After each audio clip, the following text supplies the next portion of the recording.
This central bank of India यानी कि reserve bank of India RBI ये establish हुआ था 1 अप्रैल 1935 में under the act of reserve bank of India act 1934.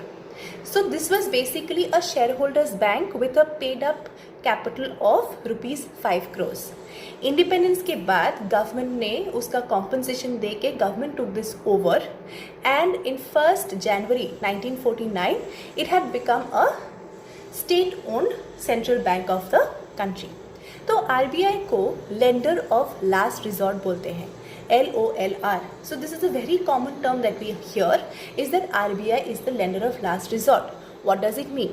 यानी कि कभी भी अगर कमर्शियल बैंक्स जब भी किसी ट्रबल में हो या फिर उनके पास लिक्विडिटी नहीं हो या फिर वो किसी भी ऐसे सिचुएशन में आ गई है जहाँ पे वो सर्वाइव नहीं कर सकती, so to protect the banking system, to protect that particular bank and to protect the depositors of that bank, the customers of that bank, RBI will step in and make sure that the bank does not fall.